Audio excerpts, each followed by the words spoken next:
ഇത് മാസ് മോട്ടോഴ്സിൽ നിന്നാണ് നമ്മുടെ ഹോണ്ട ആക്റ്റീവ 4G വണ്ടി ഓയിൽ ചേഞ്ച് ആയിട്ട് വന്നതാണ്. അപ്പോൾ നമ്മൾ ഓയിൽ അയച്ചു വിട്ടുണ്ട്, ഓയിൽ മാറ്റുന്നുണ്ട്. തീരെ മോശമൊന്നും പറയാൻ പറ്റില്ല, പക്ഷേ ഓയിൽ ചേഞ്ചിൻ്റെ ടൈം ആയിട്ടുണ്ട്. അപ്പോൾ നമ്മൾ 800 മില്ലി ഓയിലാണ് നമുക്ക് വരാം. ശരിക്കും നമുക്ക് ഈ പിന്നീട് പുറമേ ആയാലും നമ്മൾ മാറ്റുന്ന സമയത്ത് ഈ ഓയിൽ എടുക്കാനായിട്ട് ശ്രദ്ധിക്കാം.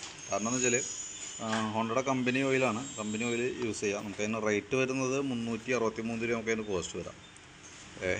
ഈ ഓയിൽ ഇടാനായിട്ട് ഒറിജിനൽ ഓയിലാണ് ഉപയോഗിക്കണതാണ് ഏറ്റവും ബെറ്റർ കേട്ടോ. അപ്പോൾ ഇപ്പോൾ നിലവിൽ ഓയിൽ മാറുന്നുണ്ട്. ഓയിൽ മാറുന്ന കിലോമീറ്റർ എന്ന് പറഞ്ഞാൽ 25,199 കിലോമീറ്ററാണ്. അപ്പോൾ അടുത്ത ഓയിൽ ചേഞ്ചിൻ്റെ ടൈം ഞാൻ ഈ സീറ്റിൻ്റെ ഉള്ളിൽ എഴുതി ഒട്ടിച്ചിട്ടുണ്ട്. ഇവിടെ 28,200 നമുക്ക് മാറ്റി മതി. 3000 കിലോമീറ്റർ ഓടാം സിമ്പിളായിട്ട് കേട്ടോ. അപ്പോൾ അതൊന്ന് ഓർമ്മ, ആ കിലോമീറ്റർ ഒന്ന് നോക്കിയിട്ട് മാറ്റിയാൽ മതി. അപ്പോൾ ഈ സൂചി വർക്ക് ചെയ്യേണ്ടെന്നുള്ള ഉറപ്പ് വരുത്തണം കേട്ടോ. ഈ ഇടയ്ക്ക് കേബിളൊക്കെ കംപ്ലയിൻറ്റ് വന്ന ഇത് നിന്ന് പോയി കഴിഞ്ഞ് കഴിഞ്ഞാൽ നമ്മൾ അറിയില്ല കിലോമീറ്റർ ആവണത്. അപ്പോൾ അത് ഇടയ്ക്കൊന്ന് ശ്രദ്ധിച്ചേക്കാം. മീറ്റർ വർക്കിംഗ് ആണെന്നുള്ള ദിവസം ഉറപ്പ് വരുത്താം. അതിന് ശേഷം ആ കിലോമീറ്റർ ആയിട്ട് അടുത്ത ഓയിൽ ചേഞ്ച് ചെയ്താൽ മതി കേട്ടോ.